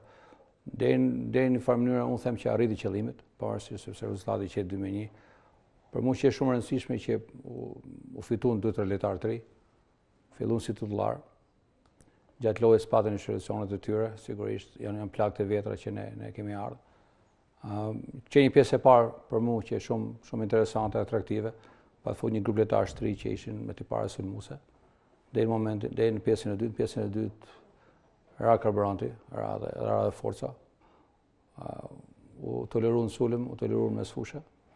është e pamundur që një kaqër mbrojtës. Nuk e shoh shkputur as penalltit, problemi që përjashtoi arbitrin, por edhe reagimet e mënyra si konceptohet ose si mendohet gjatë gjithë lojës, gjatë 90 minutave. Ne si shqiptari kemi gjërat i çik emocionale, ne shkputemi, bim flem gjumë. Mund të kapte një barazim, po nuk e di se sa vlet, domethënë barazimi me Gjorgjin, se sa mund të vlej një performancë e mirë ose një fitim një grupi të vogël lojtarësh. Më do të rikthehemi sërish, Mario, le të themi pjesa e kombëtarës shpresa ke qenë këto grumbullimet e fundit. Si e pat ndeshjen, besoj se keni ndjekur dhe sa ëndër është për ju. Kombëtarja e madhe është për gjithë ata që e veshin qoftë për një herë këtë fanellë. Normalisht për të gjithë lojtarët, jo vetëm Shqipëri, për gjithë ku luajnë, të kanë nëna të veshin të fanellë. Unë kam ndjekur pjesën e dytë vetëm, sepse kishim aktivitet vetë dhe pjesa e dytë që Gjorgjia të dominoi.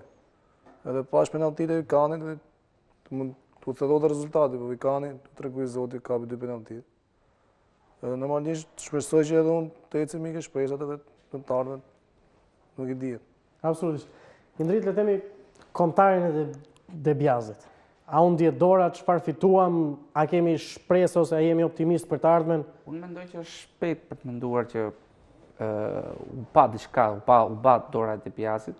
Mendoj ishte ndeshja e parë miqësore e trajnerit Debjazit dhe nuk diskutohet që me ardhin e trajnerit të ri, me ardhin e trajnerit tuaj, të gjithë do t'japin maksimumin, kërkojnë t'japin diçka më tepër se ç'duhet. Dhe mbas edhe kjo ka qenë një lloj motivimi i madh i lojtarëve. Personalisht mendoj që ishte një ndeshje pozitive, patë nga mënyra se si u luajt, vërtet u fortuan disa lojtarë të ri, por them që dora ose mbase vlerësimi për punën e Debjazit do të jetë më vonë, nuk do të jetë tash sepse është herët, ai mund të ketë pasur ekipin vetëm një javë ose 10 ditë gjithsej dhe nuk pretendon as vetë, mendoj që ai vetë akoma nuk i njeh lojtarët se sa pretendojnë të formojë atë grupin ose të shikojë të punojë me atë grup. Megjithatë më pëlqejnë disa lojtarë të ri dhe pavarësisht se ishte me të vërtetë një ndeshje miqësore, ekipi jon patën pjesën e parë bëri një zhvillim me të vërtetë një ndeshje shumë mirë. Le të themi kësaj kombëtare i duhet një trajner italian. Nuk po flasim për zgjedhjen, por në atë çfarë mund na sjell. Unë mendoj që me taktikën, me motivimin. Fillimisht kam qenë dhe unë pak skeptik me ardhin e trajnerëve tuaj para disa vjetësh. Mendoja që të paktën për nivelin që kemi ne deshim trajnerë shqiptar sepse po të njëjtin rezultat arrim. Megjithatë kam ndryshuar opinion dhe me të vërtetë dhe për disa vite futbolli shqiptar i nevojiten lojtar, trajnerat huaj.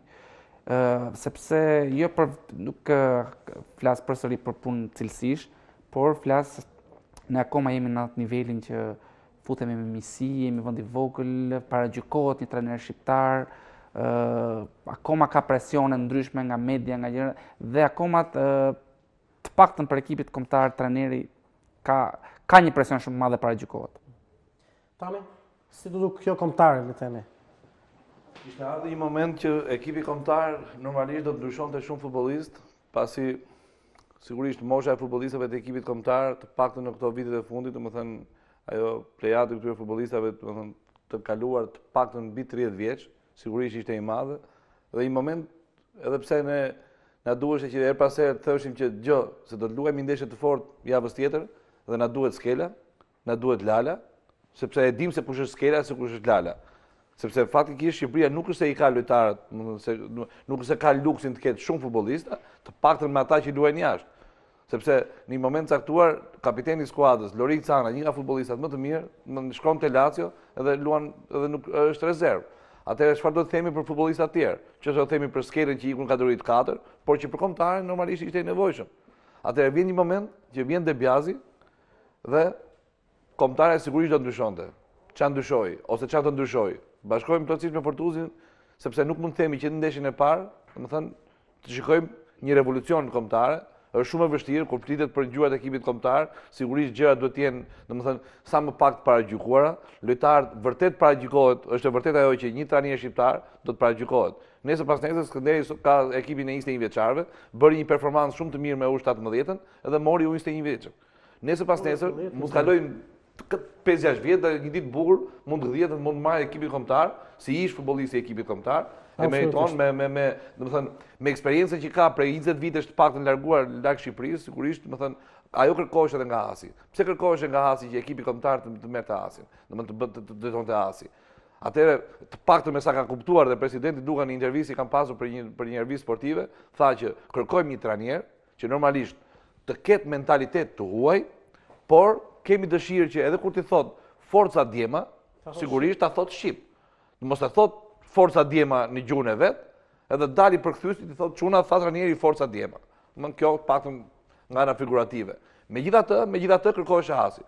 Nuk bë Hasi. U zgjodh Debiazi. Sigurisht, shikohen dhe ana financiare. Flasim për një futbollist, domethënë kur kemi qenë në Gjeorgji dhe kemi mbas Asit Afizit, erdhi Brigeli, një drejtues i federatës, ka thënë që ore dolëm vend fundit me Afizin me 800.000 lekë, po dalim me 300.000 euro te Brigelit prapë në vend fundit. Është vërtet ajo ta Fortuzi. Mirë po, personalisht mbetem gjithmonë partizani i saj, që edhe të paktën për një 10 vjeçar, them që duhet të jetë një trajner i huaj, ishte Debiazi, ishte Brigeli, ishte tani gjithmonë trajnera sot ka plot. Siç ka në kampionatin ton, domethënë trajnerë shumë të mirë po them, por normalisht për mentalitetin, për vetë performancën e kombëtares ton, për vetë parajgjikimet që ka futbolli shqiptar për sa i përket trajnerëve, unë do thoja Debiazi, të paktën edhe me marrjen e drejtimit të ekipit kombëtar, edhe mediat italiane, është një gjë pozitive, domethënë sepse normalisht edhe aty sigurisht, por për të thënë dy llafe për atë çka pam në lojë, unë do thoja, është domethënë nuk mund të imagjinoj se si mund gjuhet një penallti 4 herë, të pritet 2 herë nga portieri. Ka bërë të Giron e botës realisht. Kupton? Dhe unë nuk e kuptoj se ku janë mbrojtësat. Domethënë nuk e kuptoj, nuk arrit domethënë media spanjolle thoshin tashmë penalltia nuk është më sinonim i golit. Megjithëse Veliu është një futbollist, domethënë që është lider tek flamurtari, është një nga mbrojtësat më të mirë të kampionatit shqiptar. Unë do thojë vetë mbrojtja e flamurtarit ka qenë domethënë ishte një mbrojtje shumë, por ai duhet kuptojë një gjë që ato ndryrje që kanë bërë futbollistat e një ekipi kombëtar, nuk po flas, po e përgjithsoj pak, duhet të kenë, domethënë, 5 rregullat kryesore të një futbollisti se si ndryhet në zonë, domethënë, çfarë mund të presim ne nga arbitër kur brenda në Gjeorgji do ta japi atë penallti, sepse e para punës ndeshja ishte 0-1 për Shqipërinë. Edhe ishte një miqësore që aty po luhej ndeshja një takim miqësor. Por megjithatë, unë do të thoya që shikoj sinjale pozitive. Tani ne duhet të jemi pak optimistë sepse nuk përflasim, por domethënë ne duhet të jemi optimistë për Tiranën, për vllaznin dhe për ekipet e tjera kur prezantohen për Kupat e Evropës. E jo më për ngjyrat e kombëtarës, sigurisht duhet jemi dhe duhet ndihmojmë sa më tepër, bile, domethënë të jemi gjithmonë jo shumë paragjykues kur shikojmë, por aty kur është kritikuar, do ta kritikojë. Zoti Gega për të kaluar te Fationi, sepse në këtë diskutimin e Tamit pa kundërshtuar si gjë, do të thotë diçka. Është drejt ajo që ta furtuzi në fakt, po është edhe fatkeq, është çike e trishtueshme që trajnerët shqiptar paragjykohen. Normalisht ka lënë hapësirë para gjykimi. Ka momentin që sot 2012-ën ne hym të breziri edhe specialistët, po edhe trajnerëve, të japim fund përfundimisht edhe të punojmë, të provohemi, të tregojmë që asnjëri s'mund të paragjykojë. Nëse ne paragjykohemi, nuk do ketë futboll shqiptar. Se Dibjaza vjen 3 ditë para ndeshjes, është një vit i tërë që stërvitesh me trajnerë shqiptar, kryesisht, pra ashtu 2-3 veta. Çdo trajner do të japë shembull e vet aty ku është. Aty ku punon do të jetë shembull dhe ofertat edhe zgjedhjet do jenë shumë atleta për ata. Për mua personalisht është bërë zgjedhje shumë e drejtë. Është italian, me pasaportë italiane. Çdo marrim si çdo njeri që vjen nga jashtë është i përkryer. Po ai shkoi se edhe në moment që kam nejt me to dhe kam bisedu, duket njëri shumë optimist, duket njëri shumë i hapur, shumë i çiltër. Nuk ka pas një ekip kombëtar, është për të shans i madh, është trampolina e madhe sepse 100 vjet futbolli italian mund të ketë 10 trajnerë kombëtarës, kështu që për të është trampolina e madhe vit marrë ekip kombëtar. Duhet të shoj diçka, kur Hans Peter Briegel drejtonte kombëtarën, s'kishte karrierë Hans Briegel. Jo, dakord jam. Vetëm kur ditën për emisionin gjerman që ishte i ftuar, edhe kur shkuante poshtë, trajner i ekipit kombëtar. Patjetër që është ç'është puna. Domethënë, kjo është diçka pozitive. Është 10% që i sportistë në Brazil që do të ndrojnë shtësinë. Bluza kombëtare, sistemi kombëtar si çdo shteti është por fatkeqësia e madhe është që problemi është unë si e konceptoj. Jo, sepse ti normalisht je teknik shqiptar. Ke një eksperiencë, ke një kurikulum, ke një gjë. Nesër, pas nesër, paragjykohesh për të marrë ekipin kombëtar. S'më kupton. Ideja është, atë nuk e dim se çfarë bëhet, sepse thash herë, kishe U17-ën me performancën e mirë që bëre atje, U19-ën me atë performancë që bëre atje, more ekipin e 21 vjeçarëve. Normalisht mund ta kishe menduar që do ta merrje, mund mos e kishe menduar.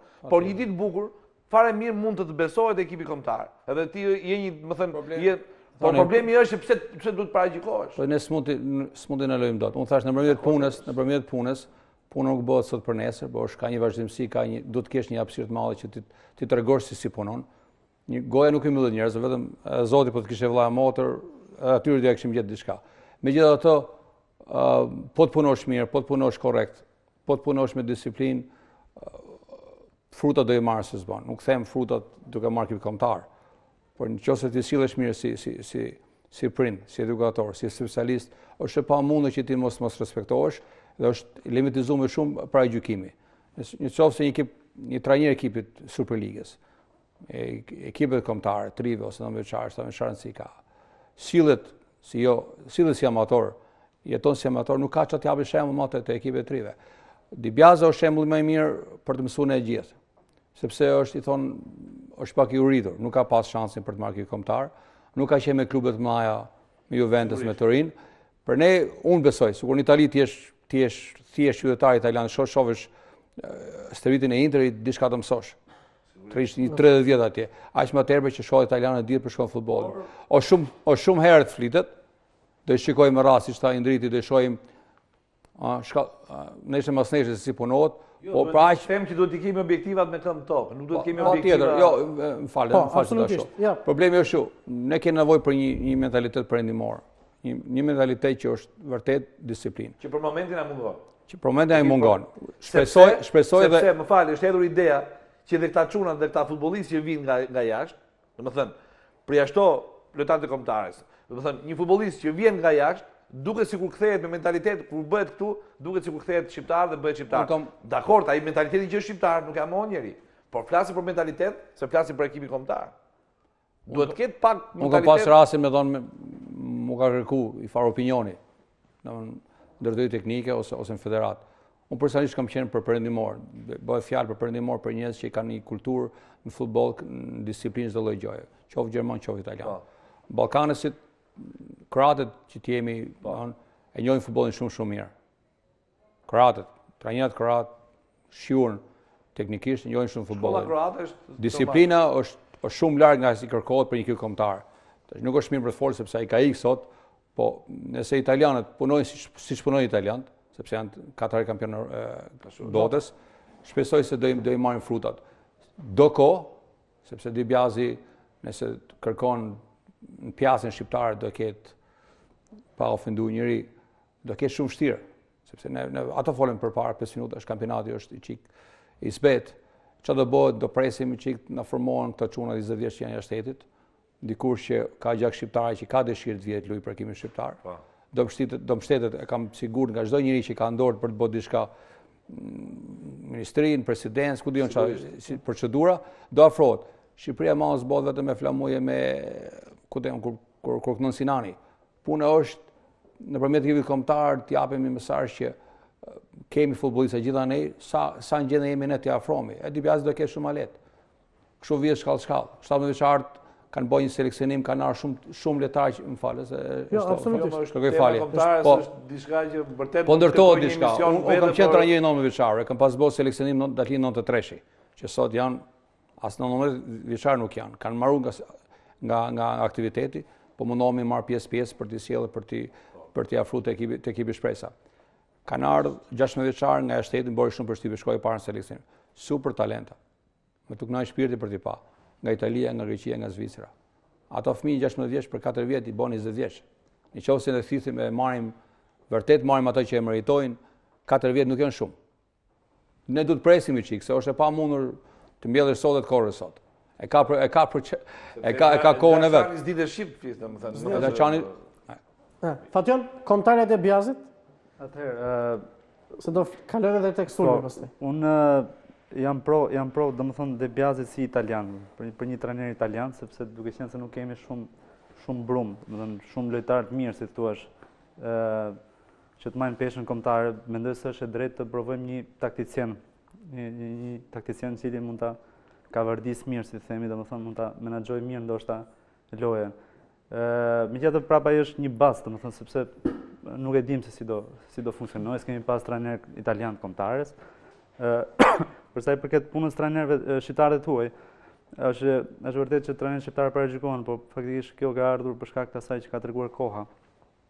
Unë personalisht nuk është se kam një gjë, por problemet që shfaqen kampionatet shqiptare, mënyrën si trajtohen trajnerët shqiptarë që si lecka ose si pa kontrata, problemet e shumta që kanë pas edhe këto reflektohen dhe krijojnë një farë, domethënë, si thua, imazh të keq për trajnerët shqiptarë, që për mendimin tim mund të mos qëndrojë.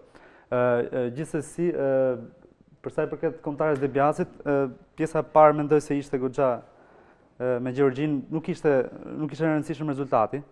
E rëndësishme ishte shikoheshin ato djemë të ri që kishte marrë ai, sepse kishte marrë shumë lojtarë të ri. Pjesa e parë mendoj se ekipi luajti mirë, domethënë u pozicionua mirë, pastaj pjesa e dytë u shfaqe sindroma shqiptare, pati shturje, sidomos për të mos folë për gabimet e gjyqtarëve normalisht, unë s'dua të merrem me gjyqtarë sepse shfol shumë, por unë do të shikoj anët pozitive, që për mendimin tim kishte anë pozitive. Doja të theksoja provën e Çanit, që për mendimin tim mua më duk një lojtar i gatshëm për kombëtarin, vërtet është i ri dhe unë jam për atë që këto lojtarët e ri më mirë kalojnë një stazhin te skuadra shpresa, por në rastin e Çanit unë do thosha që më duk goxha i pjekur, domethënë, dhe ai për më tepër është në formë shumë të mirë, dhe një lojtar që është në formë shumë të mirë nuk luan në skuadrën e vet. Jo, duhet ta shfrytëzosh në maksimum, duhet të marrësh maksimumin. Ai po bën gola vazhdimisht me skuadrën. Luajti me kombëtarin, shënoi mas 3 minutash, domethënë. Ishte një skem që nuk e favorizonte shumë sulmin, sepse luajti vetëm sulme, nuk kishte shumë mbështetje. Megjithatë ai arriti të shfrytëzonte mundësitë që u dhan. Luajti edhe nga lëvizja që bënte në fushë, domethënë kuptohet që është një lojtar i arritur jashtë. Diferenca ishte e madhe po ta shohësh me lojtarët e tjerë që luajnë edhe në kampionat shqiptar. Pastaj është konfirmimi i Ujkanit që për mendimin tim nuk është se ka shtuar shumë, ka prit penalti. I ka dhënë një pikë Novarës, është super në formë dhe ishte një notë shumë pozitive. Edhe Bogdani ato edhe Sali ka shënuar. Edhe Sali. Ne dalemi pak tek sulmuesi. Edhe Garçani shënon kombëtare. Sadiku sot ka shënuar skuadrën e vet. Bogdani sot ka shënuar. Salihi shënon. Januzi sot ka shënuar. Bën gati le të themi 5 sulmues, si një sulmues. Si mund të themi që kemi sigurt sulmin kombëtar dhe si do të konkurrenca, se bëhet fjalë për 1 ose maksimumi 2 vende. Kjo tregon performën e mirë që ka një sulmuesi shqiptar, mbase është një sinjal pozitiv për trajnerin Debiazi, sepse si rrallë herë të vitet e fundit, kemi shumë sulmues të cilët shënojnë dhe janë në formë, pra nuk ngrohin vetëm thjesht stolat e ekipeve të tyre, por dhe shënojnë. Kjo do të rrisë më shumë konkurrencën dhe do të bëjë që mbase edhe mentaliteti që mund të sjellë ky trajner ose mbase edhe filozofia që mund të sjellë dhe mund të shtojë sulmuesët të luajnë me 2 sulmues. Si rrallë herë kemi luajtur, domethënë sepse dihet e forca e ekipit tonë. Megjithatë, mendoj që mbase lojtarët që ne kemi në sulm janë lojtarë që mbase të cilët kërkojnë më shumë furnizime nga krahët, lojtarë që kërkojnë një lloj volumi, një lloj mbështetje, që ne kemi pak të kufizuar paktën këtë lloj mënyre loje. Dhe mbase kushtozohen pak më shumë sulmuesit. Mbase mund të gjetë një tip tjetër, mbase Sadiku mund të jetë tip më i afrueshëm paktën për futbollin shqiptar, sepse duke pas parasysh që Bogdani, Salihi, Kçanin pavarësisht nuk është se e njoh mirë, paktën vetëm thjesht me këndeshje, janë lojtarë që duan një furnizim shumë të madh, janë lojtarë që duan krose, lojtarë që luftojnë shumë mirë naje, lojtarë që janë nuhasin portën. Por lojtarë që nëse ai vjen një herë ose 2 herë që të luhet para portës është domethënë mbase edhe për ekipin nuk i përshtat atyre. Megjithatë ka vite mbaj mend që kur ka qenë Rakulli, Bushi, kemi pasur shumë sulmues vitin e parë, kishim disa vite që ishin Tare, Bogdani, ishin Bushi nga një herë dhe ishim të thuar mund të një numër i limituar. Më mirë që ka shumë letër. Më mirë që ka shumë, sepse mund të bëhet lush me 2 sulmues dhe prit konkurrencën brenda. Jo se performanca e Salit, Absolutisht. terapiti Vjenës. Zoti Gega, të lutem pak për grumbullimin e 20 vjeçare, se jemi në minutat e fundit. Gjithsesi doja mendim, po shkurtimisht Sali ka bërë zgjedhjen e dur që ka shkuar në Amerikë. Jetoni për vitesh atje. Për mua ka do i pëlqej Amerika. Do i pëlqej Amerika. 20 vjeçarët. Ato që thajnë drejt, shpejt. Kemi 3 ose 4 sulmues ose njerëz që mendojnë që do shkojnë këtu kombëtar, edhe Sali janë 8-4 gati me një prerje, ato që thajnë driti. Janë njerëz që luajnë brenda në zonë, janë rreth 20 sa metër, kanë cilësitë që dasin portën. Problemi është që ne duam na vi një rakl, një tjetër prerje ose ndriti kur ka luajt me shpejtësi, natyra që punojnë mirë me topin. Megjithatë shohim si do bëhet. Sali në Washington do kënaqet për një arsye. E duan shumë golin në Amerikë. Duan me kthim basketboll. Njeriu që shënon në Amerikë vlerësohet shumë. Nuk e kanë futbollin siç e kanë në Europë, të stresuar, shkojnë për më tepër, kanë investuar shumë, kanë shumë rritje, është futboll atletik. Nuk do të mungohen kroset, sepse mënyra se si luajnë janë shkolla angleze, është mizotron atje. E them që ka është çik larg nga Europa, do shkojnë pak më rrallë, po besoj se me jetën e vet do jetë shumë mirë. Të lutem, do shpresën 2 fjalë. Jemi pse 2 fjalë, folëm kaq shumë për Krujën, për Tiranën, 2 fjalë për 21 vjeçar. Bëm një zbor, për herë të parë bëm një zbor që quhet ose grumbullim me ligën shqiptare, me Superligën dhe kategorinë e parë. Djem nga 19 deri 20 vjeç, 18-19 dalinës 93, 92, 91. Nuk kemi ftuar asnjë nga dalinë 90 sepse ata tashmë kanë marrë gati misionin, janë 2 ndeshjet e fundit që ne pretendojmë në grup sepse janë ekipe shumë shkputura. Jam i kënaqur për pjesëmarrjen, një pjesë e madhe mund të kenë ngel sepse është numri limitizuar, kemi vetëm 23 veta për të marrë. Kishte një impenjim, po do shumë punë. 2 fjalë ishin. 2 fjalë, do shumë punë, me të vërtetë të paktën futbollistët e kampionatit shqiptar, shpresa ka shumë futbollistë që luajnë në kampionate ndryshme europiane. Nderuar shikues, edhe për shkak të kohës kemi ardhur në fund në emisionin mbrëmjen e sotme. Kemi diskutuar, siç e tha dhe zoti Gega, shumë për kategorinë superiore, kemi prekur ekipin kombëtar dhe kombëtaren shpresa. Shpresojmë në një rilindje të 2 skuadrave, sidomos kombëtares madhe. Unë falenderoj ftuarit e mi mbrëmjen e sotme, duke filluar me zotin Skënder Gega, trajneri kombëtar shpresa. Falenderoj zoti Gega, falenderoj Drit Fortuzin, falenderoj shumë Fortuzin, falenderoj kolegët e mi Tami Konën dhe Fation Kodrën, falenderoj dhe Mario Morinos, sukses e Mario. Le të themi kampion me Tiranën dhe një vend më të shëndoshëm në kombëtaren shpresa. Përfundojmë këtu nderuar të shikues, bashkë me Ruta Kofshim dhe dielën e ardhshme.